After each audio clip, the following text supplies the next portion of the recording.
ஓதற்கு அறியவன் நிலவுலாவிய நீர்மலி வேணியன் அலையிற்சோதியன் அம்பலத்து ஆடுவன் மலர் சிலம்படி வாழ்த்தி வணங்குவான். எப்போதும் போல் சைவத்தில் ஏறு நடை உண்டு, ஏருடையான் அருள் உண்டு. முப்புறம் எரித்தான் முகநோக்கு நமக்குண்டு. முப்புறம் எரித்தான் முகநோக்கு, அவன் நம்ம பாலிப்பான். கவலைப்படாதீங்க அப்பரே, பெரியவரே, எங்கள் அப்பாவே, நீங்கள் கவலைப்படாதீங்க, நான் போயிட்டு வந்துடுறேன்ப்பா. அப்பர் பெருமானே, நீங்கள் தான் பாண்டீங்க, யாமார்க்கும் குடியல்லோம் நமனை அஞ்சோம் ஏமாப்போம் பிணியறியோம்னு பாண்டது நீங்கள் தானே அப்பரே. பதிகம் தந்தனும் திருவாயும் மனமும் கலங்குவதோ, நீங்கள் கலங்கலாம் ஐயா. யமனுக்கு அஞ்ச மாட்டேன், நோய்க்கு அஞ்ச மாட்டேன், கொரோனாவுக்கு அஞ்ச மாட்டேன், அதனால் வருகின்ற சாவுக்கும் அஞ்ச மாட்டேன். யாம் யாருக்கும் குடியெல்லாம், எந்த நாட்டை நாம் பிரஜையை நான் கிடையாது. இந்த உலகத்தில் இருந்தால் தானே கொரோனா, நான் செவ்வாய் கிரகத்து மனுஷன். யாம் யாருக்கும் குடியல்லோம், நான் பூமியில் இருந்தால் தானே இந்த நோய்க்கெல்லாம் அஞ்சணும். நான் பூமியிலேயே இல்லை, நான் வேற்று கிரக மனிதன் அப்படிங்கிற மாதிரி அன்னைக்கே பாடினார் அப்பர். அப்படி பாடிய அப்பரே, உமக்கா பயம், கலங்குவதோ கலக்கம் வேண்டாம்.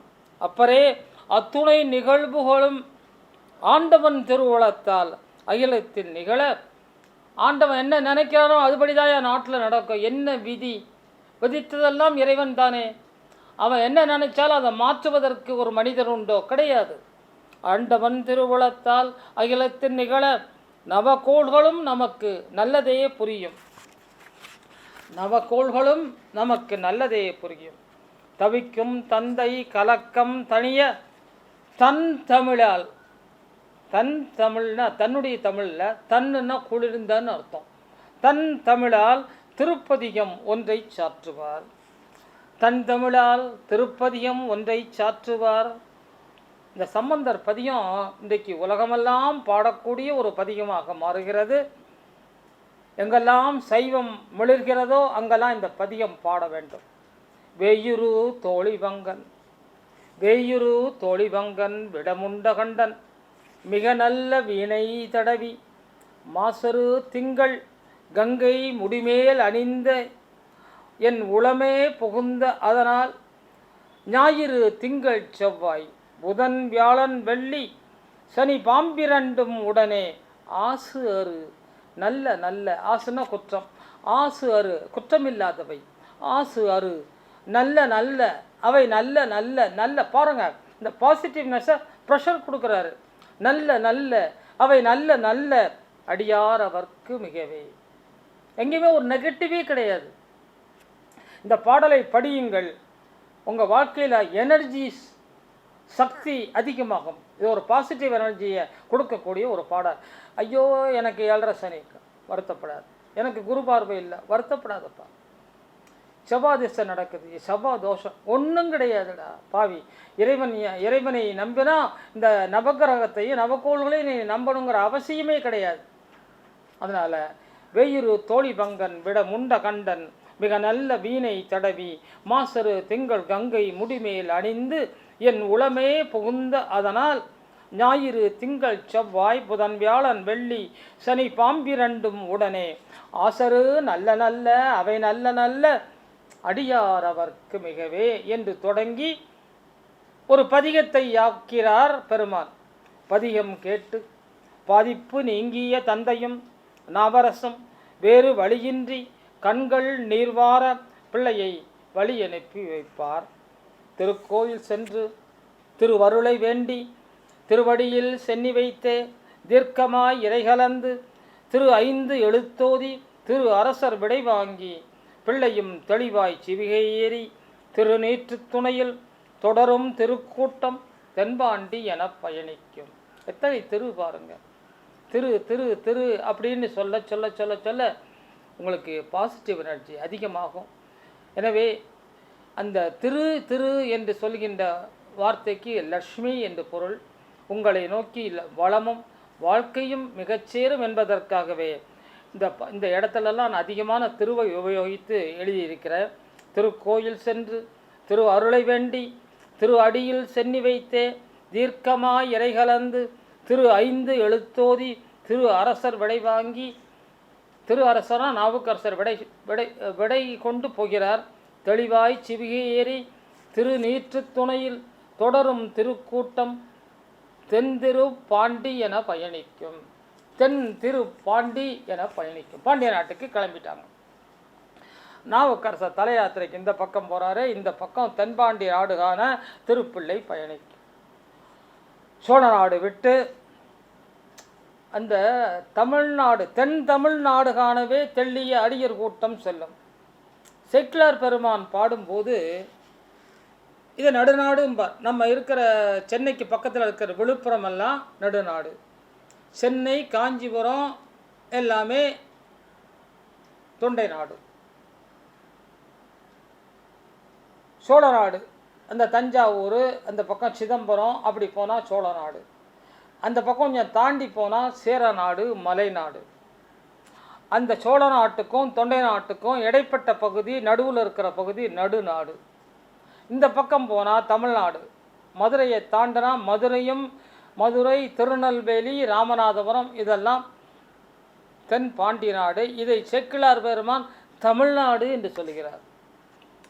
தென் தமிழ்நாடு சேரங்கிறார். பாண்டிய நாடு தான் தமிழ்நாடுன்னு சொல்கிறார். ஏன்னு கேட்டால் முச்சங்கம் 3 சங்கங்களும் வளர்த்த பதி மதுரை.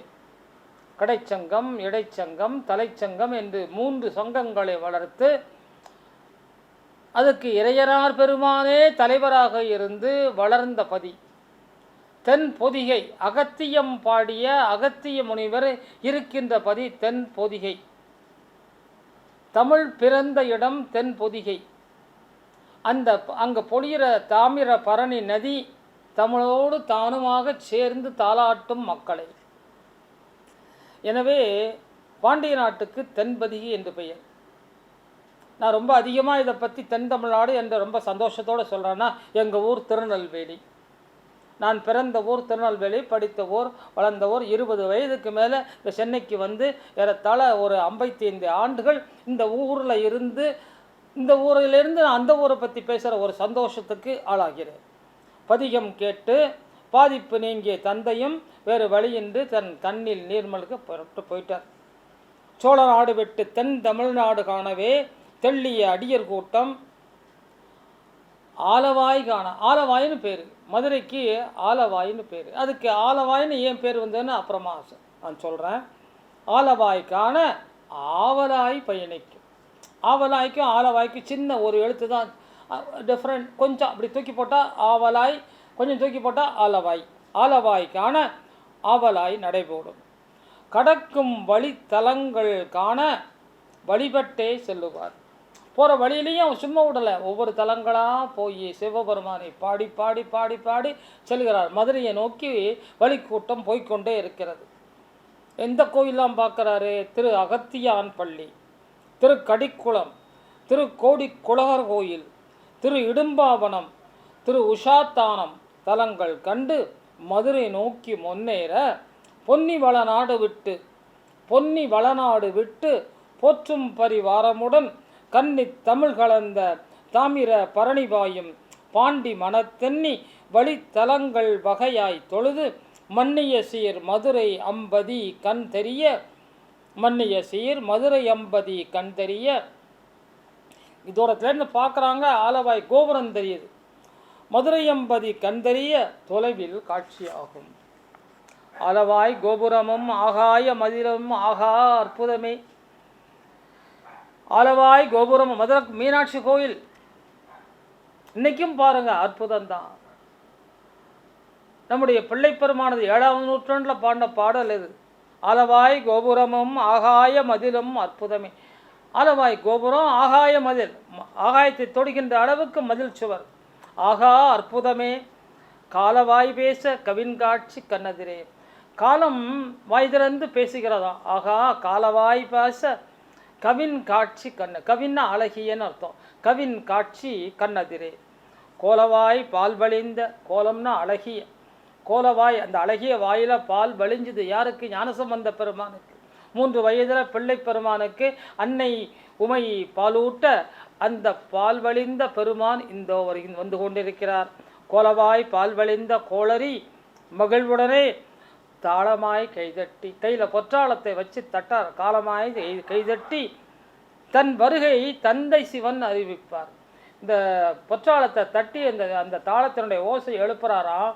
எதுக்கு ஓசை எழுப்புறாருன்னா, சிவபெருமானுக்கு நம்ம வீட்டில் போய் காலிங் பெல்லை அழுத்தினா சத்தம் வரும் இல்லையா, அந்த சத்தப்படி இவர் கையில் இருக்கிற பொற்றாளத்தை தட்டுகிறார். சிவபெருமான் வந்து காதில் கேட்டு, ஆகா என் பிள்ளை இங்கு வந்ததா என்று மகிழ்கிறாராம். மாமதுரை எல்லையில், மதுரை எல்லையில் அந்த புரோட்டோகால்பாங்க, அது மாதிரி யாராவது ஒருத்தர் வந்தால் அமைச்சர் வந்து நின்று வர வைக்கணும். மாமதுரை எல்லையில் மதியமைச்சர் குலச்சிறையார் மதிவதன பிள்ளை, மதினா சந்திரன், சந்திரனை போன்ற அழகுடைய வதனமுடைய பிள்ளையை, மதிவதன பிள்ளையை, அது மட்டும் இல்லாமல் மதி வதன பிள்ளை, அழகான மதியை கொண்ட முகவதனம் காட்டுகின்ற பிள்ளையை அன்பினில் வரவேற்க காளிப்பிள்ளையும் வந்தவுடன், மதுரைக்கு வந்தவுடன் முதல்ல திரும்பவும் அப்படியே திருக்கோயிலுக்கு போகிறார். காளிப்பிள்ளையும், காளின்னா சீர்காழி, காளிப்பிள்ளையும் ஏன்னா இந்த திருஞான சம்பந்தன் ஒரே பேரை சொல்லிக்கிட்டு இருந்தோன்னு வச்சுக்கோங்களேன், கொஞ்சம் அப்படியே கொஞ்சம் திகட்டும், கொஞ்சம் போர் அடிக்கும். அதனால தான் அவருடைய பெயரை ஒவ்வொரு தடவை சண்பை பிள்ளை, காளிப்பிள்ளை, சிறுமுகன் அப்படின்னு மாற்றி மாற்றி மாற்றி மாற்றி சொல்லிகிட்டே இருக்கிறார். இதெல்லாம் நல்ல தமிழ் பெயர்கள். இதெல்லாம் நம்ம மனத்தில் எங்கேயாவது ஒரு ஓரத்தில் ஒட்டட்டுமே என்ற ஒரு ஆதங்கத்தில் தான் ஒவ்வொரு தடவையும் ஞானசம்பந்த பெருமானுக்கு வெவ்வேறு பெயர்கள் சூறி அழைக்கிறது. காளிப்பிள்ளையும் திருக்கோயில் சென்று ஆலவாய் அழகனை வணங்கி, ஆலவாய் அழகன் யார்? சொக்கேச பெருமான். அவனை கண்டா நம்ம சொக்கிடுவோம், நாம் சொக்கிய அழகு அவருக்கு, அதனால தான் அவர் பெயரே சொக்கேசம். இவரை கண்டு சொக்கினால் அழகி யார்? அம்மா மீனாட்சி. இவரை, இந்த ஈசனை கண்டு மீனாட்சி சொக்கியதால் இவருக்கு சொக்கேசன்னு பேர். சென்று ஆலவாய் அழகனை வணங்கி வெளிவர, இங்கே அரசர் வந்து குலச்சிறையார் வந்து மதுரை என்ட்ரன்ஸ்லேயே எல்லையிலேயே வரவேற்று கூட்டிகிட்டு போகிறார் கோயிலுக்கு. கோயிலேருந்து வெளியே வரும்போது வரவேற்கிறதுக்கு இந்த நாட்டு அரசி காத்திருக்கிறார். ஆலவாய் அழகனை வணங்கி வெளிவர வாயில் நின்ற அரசியாம் பொற்புடை மாணியார் புகழி சிசு கண்டு பூரிப்பார். புகழினாலும் சீர்காழி, புகழி சிசு கண்டு பூரிப்பார். பிள்ளையும் தாய்கண்ட செய்யாகி, பிள்ளையும் அந்த அம்மாவை பார்த்த, இந்த பிள்ளைக்கு அம்மாவை விட்டுட்டு வந்து ரொம்ப நாள் ஆச்சு. அம்மாவை நினைப்பே இல்லை. அம்மாவையும் அப்பாவையும் விட்டு 8 வயசு பிள்ளை, 8 வயசு பிள்ளைக்கு எப்படி ஒரு ஞாபகம் இருக்கும் அம்மா மேலே? அதுவும் நமக்கு பால் கொடுத்த அம்மா, இந்த இவருக்கு தான் பால் கொடுத்த தாய் 3 பேர். சொந்த அம்மா பகவதி, 3 வயசில் பால் கொடுத்தது அம்மை உமை. இப்போ பால் கொடுக்க போகிறது தாய் மாணியார் மங்கையர்க்கரசி. மங்கையர்க்கரசி இந்த பிள்ளையை பார்த்த உடனே அவங்க ஒன்றும் ஒரு தாய் இல்லை, குழந்தை இல்லை அவங்களுக்கு, அது மகப்பேறு இல்லை. அதன் மகப்பேறு இருந்தால்தான் பால் சுரக்கும் உணர்வு வரும், பால் சுரக்கும் உடற்கூறு இருக்கும். ஆனாலும் அந்த குழந்தையை பார்த்த உடனே அவங்களுக்கு தனது தனத்திலே ஊறுகின்ற பால் போன்ற ஒரு உணர்வை அடைந்தார்களாம். தனத்தூறு பால் உணர்வை அடைந்த தாயவளாம் மங்கையர்க்கரசி அங்கே நின்று இந்த பிள்ளையை பார்த்து, ஐயா இப்படி ஒரு குழந்தையை பார்க்குறேனே, இது என் குழந்தை அல்லவா என்று கட்டி அணைக்கின்ற காட்சியை நாம் காணவிருக்கிறோம். பொற்புடை மாணியார் புகழை சிசுகண்டு பூரிப்பார். பிள்ளையும் தாய்கண்ட செய்யாகி, அந்த கன்று பசுவை விட்டு ஓடி போயிட்டுது, கொஞ்சம் 2 மணி நேரம் தனியாக இருக்குதுன்னா திரும்பி வரும்போது அதை ஓடி அப்படியே வந்து அந்த மடுவில், அந்த பால் மடுவில் முட்டும் பாருங்கள். கன்றாவின் அன்போடு, கன்று இந்த பசுமாட்டினுடைய கன்று ஆவின் அன்பு. எனவே இந்த தாயை பார்க்குறாரு இந்த பிள்ளை சிசு. பிள்ளையும் தாய்கண்ட செய்யாகி துள்ளும் கன்றாகி தாயவளை பாடுவர். தாயவளை இந்த பிள்ளை பாடுது, பரவசிப்பர். தாயவளும் தனத்தூறும் பால் உணர்வை பாசத்தின் வெளிப்பாடாய் அனுபவிப்பர். நாமும் பயனுறு பெய்மலையாம் காளி தமிழ் கேட்டு பிணி மாற்றி பிழை நெஞ்சம் சரி செய்வோம். இந்த பாட்டை கேளுங்க, அருமையான பாடல். இதெல்லாம் இசையோடு கேட்டு மகிழணும். மங்கையர்க்கரசி வளவர்கோன் பாவை, இந்த தாயை பாடுறாரு யார்? இந்த பிள்ளை பெருமான். மங்கையர்க்கு அரசி, அந்த அம்மா பேர் மங்கையர்க்கு அரசி இல்லை, ஆனால் இவர் பேர் வைக்கிறார் மங்கையர்க்கு தனி அரசி வளவர்கோன் பாவை. அந்த அம்மா சோழ நாட்டுக்காரம்மா. இங்கே பாண்டிய நாட்டில் வந்து கொடுத்துட்டாங்க, கூன் பாண்டியனுக்கு ராணியாக இருக்கிறாங்க. வளவர்கோன் பாவை வரிவளை கை மடமானி, கையில் வரி வரியாக வளையல் போட்டிருக்காங்களாம். கை வரிவளை கை மடமானி பங்கைய செல்வி. பங்கையம்னா தாமரை, தாமரைக்கு 1000 பெயர்கள், அது அப்புறம் சொல்கிறேன். பங்கைய செல்வி பாண்டிமாதேவி. அன்றைக்கு வளவர்கோன் பாவை, இன்றைக்கு பாண்டிமாதேவி. பணி செய்து நாள்தோறும் பரவ. இந்த அம்மா தினசரி கோயிலுக்கு போய் பணி செய்கிறாங்க, திருப்பணி. பணி செய்து நாள்தோறும் பரவ பொங்கலல் உருவன். சிவபெருமான பாடுறதுக்கு வந்த இந்த பிள்ளை மங்கையர்க்கரசியை 4 வரி பாடுறார். இந்த மங்கையர்க்கரசியாகிய மாணியார் அன்றாடம் பணி செய்து வணங்குகின்ற பெருமானே உன்னை வணங்குகிறேன்னு பாடுறார்.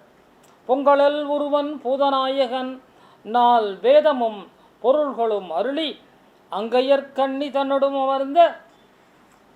அங்கையர்கண்ணியோடு அமர்ந்திருக்கிறையப்பா. அந்த மங்கையர்க்கரசியாகிய மாணி சோழர் வளம நாட்டு பாவை, கையில் வளையல் அழிந்த பாவை, இவங்க வழிபடுகிற பெருமானே, அங்கையர்கண்ணோடு அமர்ந்த பெருமானேன்னு பாடுறார். இறைவனை பாட வந்த பெருமான் இங்கே முன்னாடி நிற்கிற தாயை பாடுகிறார். ரொம்ப ஒரு அருமையான செய்தி இது. இந்த பாடல் பன்னீர் திருமுறையில் மதுரையில் பாடப்பட்ட இந்த பாடல் ரொம்ப அருமையாக நம் நெஞ்சை உலுக்குவதாக அமையும். வெற்றவே அடியார் அடிமிசை வீழும் விருப்பினன் வெள்ளை நீரு அணியும் கொற்றவன் தனக்கு மந்திரி ஆய குலச்சிறை குலாவி நின்று ஏற்றும் ஒற்றை வெல்வன். அடுத்தாக்கில் குலச்சிறையாரை பாடுறார். குலச்சிறையார் வணங்குகின்ற பெருமானே, சொக்கேச பெருமானே, ஒற்றை வெள்விடையன். வெள்ள கால ஒற்றை விடை, அதில் ஏறி இருக்கிற உம்பரார் தலைவனே. உம்பரார்னா உலகத்தின் தலைவனே, உலகநாயகனே, உலகினில் இயற்கையை ஒளித்திட்டு அற்றவர்க்கு அற்ற சிவன் உரைகின்ற ஆளவாய் ஆவதும் இதுவே. இயற்கையை போற்றுகின்ற, இயற்கையோடு இணைகின்ற, இயற்கையை நேசிக்கின்ற மக்கள் வாழுகின்ற மதுரையம்பதியிலே அந்த பெருமக்கள் அத்தனை பேரும் நீ உற்றவனாக உரைகின்ற பெருமானே, நீ ஆளவாய் ஆவதும் இதுவே அப்படின்னு பாடி ஆளவாய் பெருமானை பாடி வணங்குகிறார் மன்னன் சமணத்தான்.